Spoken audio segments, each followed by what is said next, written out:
Assalamualaikum, salam sejahtera. Debat Bola episod 70. Saya Amin Fuad bersama Amir Arafat, Jufri Juki dan Izzy Nazri. Zam Saham menjadi pemilik baru Kelantan FC ataupun orang ada panggil dia Zam Burger. Dia Zam Burger ke Zam Saham? Kenapa Zam Burger Zam Saham ni? Dia asalnya dia ni adalah Zam Saham ni pasal pelaburan lah. Okay. Dia ada buat kelas pelaburan ke apa something like that lah. Sebab aku memang tak pandai bab-bab saham ni. Yang keduanya Zam Burger sebab dia ada perniagaan burger. Dan yang ketiga yang orang tak pernah panggil lagi Zam Hotel. Dia ada business hotel. Zam Saham Hotel. Itu antara Zam Hot lah. Zam Hot lah. Zam Hot lah panggil. Tak ada hot burger tu orang lain. Kau ni janganlah. Zam Hot ni kau tambah burger pula. Zam Hot. Zam Hotel tu Zam Hot lah. Okey. Alright. Tapi sedap ke burger? Oh, sedap burger kami Burger dia. dia.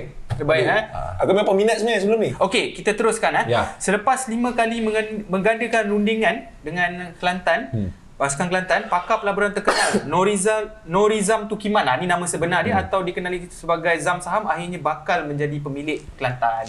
Bukan bakal dah, sebenarnya dah jadi dah pun dah. Ya. 3 juta untuk membeli saham. Ya. Cash, tak tahulah cash ke apa. Dia kata cash. 3.8 juta untuk membayar semua hutang-hutang tertunggak termasuk gaji. Kenapa pasukan Kelantan kau rasa Zam Saham ni beli? Aku kena bersetuju lah dengan pemilihan dia tu kan. Yang pertama, kenapa Kelantan? Right? Yang utama, yang aku sokong dan aku percaya itu nawaitu dia sebab Kelantan ada fan base yang kuat. Aku nak tanya kau, mana negeri yang tak ada orang Kelantan? Mana negeri tak ada kedai awet, kedai tom yum? Itu maksud aku. From utara to selatan ada fan base Kelantan ni kan. In fact, kalau dulu zaman kegemilangan Kelantan itu sendiri, ketika dia menang treble, masa dia lawan Selangor, aku jadi seram nak pergi stadium Shah Alam. Pasal ramai sangat fans Kelantan. Kelantan adalah pasukan yang tengah terumbang-ambing, yang sedang mencari pemilik. Aku rasa discussion dia dengan Kelantan lebih clear daripada tim-tim lain. Maksudnya ada progress. Kalau tak, at the first place dia jumpa tu, dah tak ada dah nombor 2, nombor 3 dah tak jumpa dah. Dia berminat. Dan first time jumpa tu aku dah terus palang dah kan. Ini maksud dia ada minat tu, mesti ada discussion yang bagus lah. Okey. Macam mana dia nak pastikan nilai Kelantan FC ni naik kalau bola sepak di Malaysia tidak mempunyai saluran kewangan yang baik? Okey, macam bagi pendapat aku lah macam apa yang Zam Burger ni sendiri cakap dia ada pengalaman dia sendiri dalam bidang investment, saham. Dia pun ada quote juga, dia cakap ada orang cakap dia bodoh lah, tindakan bodoh ni untuk semua. Bagi aku, di mana dia dah ada plan tersendiri. So bagi aku berceritalah plan yang aku nampak yang apa akan dilakukan lah. Mungkin plan yang kita nampak secara asasnya, dia ada nampak satu target market ni adalah, bagi aku dia nampak satu lubuk ataupun lubuk emas ni yang di mana penyokong-penyokong Kelantan yang setia. So kau rasa itulah value dia tu? Betul. So untuk aku, apa yang aku nampak, macam aku cakap, mungkin kita tak tahu sekarang bila kau dah privatize, kau boleh buat macam-macam saja. Bukan hanya aktif. Yang kita nampak, yang soalan kau tanya adalah macam mana dia nak buat make money di atas kertas, di atas padang bola dengan atas ni. Betul. Kalau kau tanya aku, because he owns TRW sekarang, Sdn Bhd. Okey, Dia boleh buat bisnes lain lagi. dengan ada hotel, kalau aku tengok interview tu, dia ada 34 hotel dekat Malaysia. Kalau dia park under TRW, bukankah itu akan menjadikan satu kalau tak ada pun permainan bola, kalau 34 hotel tu di park under TRW, bukankah income setiap hari tu? Yalah, valuation naik lah kiranya. Tak, okey, valuation one thing. Kalau Generate hotel tu nama TRW hotel. So dia generate income every day without a football pun. Bagi aku talk cakap itu, bagi pendapat aku mungkin secara dia nampak indirect macam, lah. Yes. Apa maksudnya dia kata bila nilai syarikat bukan hanya semata-mata untung dan rugi? Bagi aku, Zam, dia seorang yang dia akan berada lama. Dia akan berada lama First of all, kau nampak tu dia akan berada lama. Dia akan berada lama sebab dia akan spend banyak duit dekat Kelantan. Dan dia nak generate balik duit untuk apa yang dia dah invest. Tapi untuk kita fokuskan kepada macam mana untuk dia membangunkan Kelantan ni, dia akan jadi lebih kurang, tak kurang atau macam Jack Walker time Blackburn dulu pada aku. Okey, terangkan sikit. Dengan ada beberapa pembelian, 1-2 pembelian key komponen dan pengurangan kos operasi. Aku rasa dia akan let go mana team yang tak, mana player yang tak perform. Itu satu, dia ada mention kurangkan kos operasi lah. Kos operasi dia. Dan dia mungkin akan generate dia akan buat lebih banyak facilities yang akan menjadi aset kepada kepada Kelantan lah. Menurut saudara Izzy kita, dia ni banyak info dia ni. Dia ada So dia ada satu burger ni kan. dia ada burger juga dia ni. Dia ada jual durian. Tak, yang aku kelakar je tadi masa kau tanya Job, Job bagi respon Zam Burger. Lepas tu Job cerita pasal saham. Dia kan senang kau cakap Zam saham je kan. Dia pun tak tahu nak Zam saham ke Aku gelak kekek tadi. Apa Dia nak nak Zam saham ke Zam burger? Zam saham. Okey. Zam saham lah, kita bercakap saham. Okey. Sebab tadi aku nak mention pasal Izzy tadi tu, aku ada lupa dah cerita pasal Zam dah. Pre-IPO. Kau dah bercakap pasal pre-IPO hari tu. So, dia nak keluarkan pre-IPO. Jadi, bila dia nak keluarkan pre-IPO dan dia nak apungkan syarikat ni, bermaksud bila orang nak go public ni, dia nak gunakan public fund untuk naikkan nilai saham dia. Sebab penjualan pre-IPO ni dalam jumlah yang besar. Okey. Jadi, kita nak tengok berapa banyak dia boleh collect. Sebab dia kata kemudian hari tidak mustahil untuk dia serahkan kepada peminat untuk buka IPO lain. Aku tambah lagi, Kemas Kini daripada laman sosial Zam Saham memberikan satu isyarat jelas bahawa beliau memang mahu mengapungkan saham kelab tersebut dalam tempoh 5 tahun akan datang. Sambil memberikan beberapa contoh syarikat punya IPO seperti syarikat jual nasi lemak Old Town pernah listed dengan nilai 1.6 bilion. Syarikat Old Chunky yang menjual karipap di Singapura bernilai 400 juta dia kata ringgit.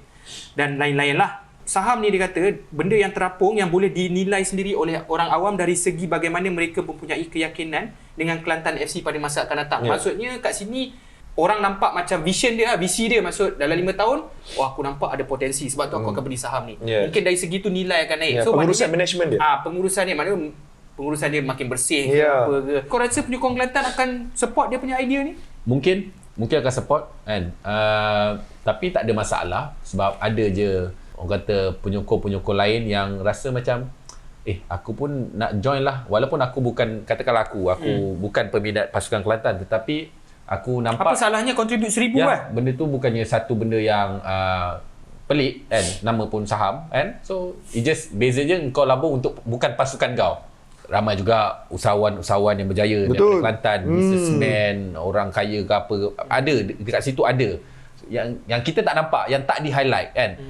Mungkin orang-orang macam ni yang rasa macam orang ni businessman aku pun businessman. Kita ada same mind, pemikiran yang sama kan. Visi yang sama kan. So why not aku join untuk turut serta jadi pemilikan saham ni. Pemilikan saham. Daripada aku sponsor, betul. ada apa-apa. At least ada ROI lah untuk aku kan. Bila Kelantan punya branding dah kuat, betul. Macam kau cakap tadi kan, dekat satu Malaysia semua kan. Betul. Nak buat apa Tom Yum TRW ke? Mungkin boleh kan. Ataupun benda-benda basic yang basic pun boleh. Paling yang dia senang lah yang dia buat. Burger TRW. Boleh. Sekarang penjualan tiket perlawanan Kelantan agak rendah. Penjualan jersey dan merchandise pun tak tinggi. Dari sudut hak penyiaran juga tidak banyak dari MFL. Penajaan pun kurang sekarang. Apa perancangan dari sudut perniagaan untuk Kelantan FC kau rasa sekarang ni? Sejujurnya aku macam aku cakap, dia dah ada planning yang di mana dia tahu dah benda-benda yang kau sebut tadi ni is very low income. Memang dia dah tahu dah expectation dia. Tapi macam mana dia nak naikkan income ni? Boleh ke dia nak naikkan dari segi bisnes? Kita tak bercakap pasal saham, kita cakap pasal Kelantan punya bisnes sekarang. Macam aku cakap, it could be luar yang kita fikir, luar yang dari normalisasi yang Amir cakap tadi, yang macam typical nak fokus dengan fan, nak fokus merchandise. Mungkin macam aku cakap, mungkin dia fokus hotel ke apa untuk Kelantan punya pengunjung dekat TRW hotel. Kita tahu cakap mungkin dia buat sesuatu, sebab kalau kau tanya aku, dia masuk sebab dia dah tahu ada rancangan, dan dia tahu rancangan dia tu kalau dia mengikut norma yang kebiasaan orang pemilik kelab, dia tahu dia benda tu tak akan berjaya. So pada pendapat aku tak boleh bacalah strategi apa, tapi aku boleh cakap kat sini, aku boleh komen, dia ada satu strategi yang benda tu is outside the box daripada apa yang dia buat. Penyokong kita bila pasukan tu berada di sesuatu tempat yang platform yang betul ataupun apa, baru akan okey. Sebab apa aku boleh bagi contoh juga Selangor telah dimiliki, telah di-manage di pengurusan yang lebih baik daripada dulu. Tapi bila dengan kualiti permainan dan result di atas padang tak menunjukkan, Selangor pun tak menunjukkan, peningkatan pun dari segi penyokong tu aku cakap result tu masih adalah orang kata Main point. Benda main penting point. lah. Penting. Boleh tak dia nak tukar mentaliti penyokong Kelantan, dia rebrand Kelantan ni menang kalah tapi penyokong datang juga. Itulah yang aku rasa yang dia akan cuba lakukan. Macam aku cakap, dia punya rancangan ni is luar skop bola sepak sebenarnya. Bayang orang business minded ni, dia takkan stick pada satu plan. Dia akan susun atur 4-5 plan. Tak berjaya plan 1, plan 2. Tak berjaya plan 2, plan 3. Janji dia boleh bergerak ke hadapan sedikit demi sedikit. Ya, itu orang business minded. Maksudnya dari segi mungkin betul apa yang Juf cakap, mungkin outside the box, mungkin dia fikir hotel ke apa benda, tapi at the same time aku rasa dia pun kena improve fans punya attendance jugalah. At the same time lah, berjalan sehaluan. Akan ada lah method tu mungkin nanti lah, kan. aku tak tahulah kan. Mungkin lah. Paling penting tadi macam Juf cakap, prestasi pasukan. Kalau prestasi pasukan itu baik, kan, insya-Allah Dia berjalan selari lah. akan ada peningkatan fan base itu, akan ada. Dia cakap lagi ni quote ini bukan satu tindakan terburu-buru. Saya dah buat kajian dengan Kelantan adalah pasukan yang paling unik dalam Malaysia macam Izzy cakap tadi, kerana mempunyai sokongan nombor 1 di Malaysia, nombor 2 adalah Kedah, 3 adalah JDT. Kau setuju yang penyokong Kelantan adalah salah satu penyokong yang kuat di Malaysia ni? Pun tak kena barang. Tak kena barang. Aduh. Tak, tapi aku rasa dia antara dia hardcore tu bila kita nampak bila menang macam dulu kan. Ya. Tapi aku suka petik yang kau punya statement tadi tu. Kat mana tak ada orang Kelantan? Jadi aku rasa diorang ni diorang kan suka guna perkataan siap kita yang pecah. Jadi diorang kalau aku ada few kawan Kelantan, semangat Pecah tak? Dok pecah boh. Dok pecah boh. Oh berat datang ni. Berat. Jadi sebab aku nampak bila diorang punya semangat among diorang tu kuat, diorang brotherhood tu, semangat kekitaan diorang tu kuat. Jadi aku rasa tak ada masalah kot. Bali United adalah salah satu pasukan. Bali United dari Indonesia adalah salah satu pasukan yang dah buat IPO. Penyenaraian pertama kelab bola sepak profesional di Asia Tenggara menggambarkan kedudukan Liga Profesional Indonesia yang semakin meningkat. Saham Bali Bintang yang memiliki Bali United naik 140% dari harga IPO mereka hanya dalam masa 3 hari. Perniagaan lain di Bali Bintang termasuk konsesi stadium dan e-sports. Pengumpulan dana diharapkan dapat memberikan modal untuk membantu kepelbagaian ke dalam lebih banyak perniagaan dan membantu mengembangkan basis penggemarnya. Apa maksudnya kat sini, Kenapa you buka IPO? Sebab you nak gain capital. Nak dapatkan duit Public untuk duit jadikan modal. Dan daripada situ, harapan daripada Bali United untuk diversifykan kepada apa jenis perniagaan yang ada. You nak buat burger, you nak buat ni ke apa. E-sport, apa benda whatsoever yang make money within. Jadi, diorang akan buat pelaburan di atas pelaburan. Secara logik dia, dalam keadaan pandemik macam ni, untuk engkau, ini adalah situasi di mana orang simpan duit. Dia beli benda yang di pasaran yang tak ada duit. Kelantan. Sebab secara logik dia macam tu. Tetapi kalau untuk dia tak ada kad, businessman ni adalah kad-kad dia kan. Okay, aku campak dulu kad ni. Kenapa aku nak invest dekat Mardi? Mungkin dia ada connection dekat Mardi. Sebab tu aku nak buat pajakan sampai 30 tahun tanah tol ni. Aku nak buat, aku nak bangunkan facilities 5-6 juta. Takkan aku semata-mata bodoh-bodoh buat macam tu. Jadi dia mesti ada sesuatu di dalam perancangan dia untuk dia dapat modal tu. Dan aku tahu aku nak invest salah hotel ke buat kopok leko kan, budu ke apa saja.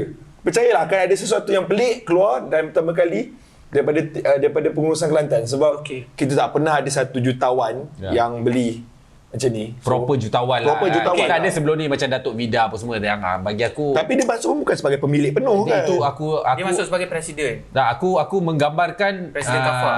Situasi itu berlaku lebih kepada untuk mengejar populariti. Bukan untuk betul-betul punya business minded lah bagi aku. Apa yang boleh dipelajari daripada Bali United ni sebenarnya kepada Kelantan FC? Aku rasa bukan kepada Kelantan je, tapi kepada semua pasukan lain. Sebenarnya macam kita cakap dulu sebelum ni, pengurusan yang baik perlu datang daripada orang yang boleh generate dan know how untuk buat duit. Betul ke kalau nak listing ni, nak listing kepada awam ni, kira nak ke BSKL ke apa benda ni, dah tengok ni nak ambil kertas terus ni. Tempat study ni. Kena sekurang-kurangnya ada 3 ke 5 juta profit setahun secara konsisten. Betul. Kalau untuk masuk BSKL, memang kau kena ada few things lah yang aku just ambil yang 3 to 5 millions and then after tax profit 6 million for the most recent financial year. Adalah beberapa Tapi Kelantan tak ada profit kan? infra. Jadi cuma kita kena faham, kalau dia nak masuk, dia nak apungkan benda ni, ke market mana dia nak masuk. Di BSKL dia ada 3, main market, ace market dan lead market.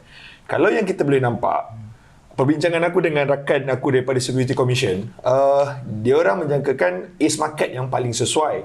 Disebabkan Ace market ni tak perlu ada rekod tak perlu ada 3-5 juta. tak perlu ada record. It's a sponsor driven market design untuk company yang ada growth potential. Tetapi aku merasakan lebih kepada dia ni akan masuk kepada lead market ni. Lead market ni apa pula? Lead market ni ialah dia kena appoint satu advisor untuk buat direction ke mana company ni pergi.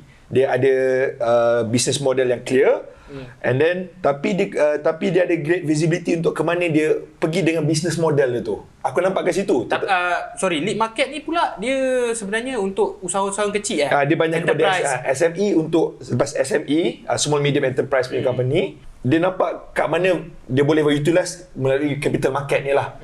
Tetapi untuk kita tak perlu pergi detail lebih detail lah, sebab aku nampak Jufri pun dah merah dah mata dia. Benda market ni. Tahu market yang tu gini kita akan siakap. Market tu kita tahu lah. Sedap pula Ya, cakap tapi sikit. yang kau cakap 3 ke 5 juta tu adalah main market. Itulah main market. Maknanya Kelantan tak boleh masuk main market. Aku memang tak boleh masuk lah main market, sebab main market ni lah TNB, Top Glove, ini Ini besar-besar, pemain-pemain besar lah, big company lah. Big company, sebab diorang ni kena datang dengan ada infrastructure punya produk. You kena ada infra, projek konsesi, masuk banyak dalam main market untuk buat capital, untuk cari capital tadi tu lah. So kemungkinan ace ataupun lead market. Lead market lah. Quote daripada Norizam Zam. Saya telah memberikan sasaran buat pemain dan jurulatih. Kelantan sekurang-kurangnya dapat melayakkan diri kembali ke Liga Super. Saya telah berkorban untuk pasukan ini dan baki 5 perlawanan selepas ini. Kelantan perlu mengelak daripada kehilangan mata dan memastikan kembali untuk Liga Super, kata Norizam. Dengan berbaki 5 perlawanan, boleh Kelantan naik Liga Super? Norizam, kau rasa boleh? Aku nak dia naik. Aku tak nak tahu kau nak dia naik ke tak. Kau rasa dia boleh naik Sabarlah, ke tak? itu kan mukadimah. Ni melucu. Tak. Aku sejujurnya nak dia naik. Tapi aku nak cuba jadi Kau orang nak yang Selangor 2 naik? sabarlah. Kau dah tahu dah. Okay. Selangor 2 tak boleh naik. Jadi aku kena bersikap realistik lah kan. Untuk rekod, Pulau Pinang dengan Kuala Lumpur masih mengekalkan 6 perlawanan tanpa kekalahan. Rasa sukar lah untuk dia naik kan. Tetapi aku ulang lagi sekali apa yang Zam tu kata, andai kata tak ada rezeki untuk kita naik ke Liga Super, kita akan fight di dalam Liga Perdana, sebab Liga Perdana pun ada title kejuaraan. So bagi aku no point lah, no problem lah. Dia ada keluar kenyataan kata Kelantan boleh jadi lebih hebat dari JDT. Mustahil? Ataupun kau rasa dalam masa terdekat ni tak? Masa terdekat tak lah kan. Untuk tanya aku, future kita tak tahu. Macam aku cakap tadi, kita tak tahu plan dia. Dari segi hebat kau cakap dari segi mana tu, kau pun tak boleh tahu dari hebat dari segi performance ke. Performance dan juga branding. Dari business wise kita tak tahu. Kalau tahu cakap, kalau dia ada perancangan yang baik, disupport oleh fans Kelantan sendiri, mungkin dari business wise dia akan mungkin lebih baik. Performance wise aku rasa akan ambil masa lah. Itu akan mengambil masa lah. Bila kita cerita skop bola sepak ni berlainan lah. Untuk kejayaan tu, yes, money can buy success, tapi dia perlukan time juga. Dari segi permainan aku rasa mungkin jauh lagi lah. Jauh lagi lah. Siapa sangka JDT tu wujud? Siapa sangka JDT tu wujud? Betul? Aku rasa berapa? Dia 2013 kan. Aku rasa 10 tahun ataupun 15 tahun yang terkebelakang tak ada orang fikir pun pasal JDT ni. Yelah, kau fikir Selangor je. Tak, maksud aku ada orang luar selalu cakap budak-budak Selangor ni. Mimpi Selangor. Aku pula kena sekali. tak ada masalah kalau nak claim kita budak Selangor ke, bukan budak Selangor ke, kita budak Jelebor ke kan. Teman tak kisah kan. Tak cerita dia sekarang ni, tak ada benda yang mustahil kan, sebab kita ada sejarah JDT dulu, kita tak tahu pun JDT ni boleh jadi segempak macam ni kan. Tak mustahil, mungkin Kelantan one day pun mungkin boleh jadi segempak JDT, malah mungkin boleh beat JDT ataupun jadi bersaing. Ambil masa lah. Masa tetap masa kan. Tapi yang penting tak ada benda yang mustahil dalam bola sepak. Sekian saja. Yes. Encik Zam, terima kasih kerana nak sebenarnya benda ni berita baik. Betul. Untuk bola sepak Kami Malaysia. suka. Terima kasih je Kami Zam. sokong. Harap-harap datanglah minum kopi dengan kita orang ke apa Betul. kan. Mana tahu boleh jumpa Amir. Amir ni pakar pelaburan juga. Amir ni pandai masak burger. Amir ni suka burger kambing. Kambing, betul. Burger kambing dia dapat suka. burger Baik, kambing. Baik. Jadi baik. Terima kasih. Assalamualaikum. Kita jumpa lagi. Pemain ke-12 dengan kerjasama Tiki Taka Design. Boleh follow Instagram Tiki Taka Design. Min, next. Okey, boleh follow kita orang punya media sosial. Twitter apa Zee? Pemain_ke_12. Facebook Pemain ke-12. Search. Kalau nak Buka shopping kat Shopee, klik link kita dekat YouTube kita kat description tu, boleh klik link kita beli barang-barang. Korang nak beli kat Shopee, klik link pakai through kita punya. Kenapa klik situ, Mat? Itu kita boleh dapat sikit lah. Nanti kita boleh upgrade lagi kita punya studio kan. Untuk orang juga. Yes. Okey, kita jumpa lagi. Assalamualaikum.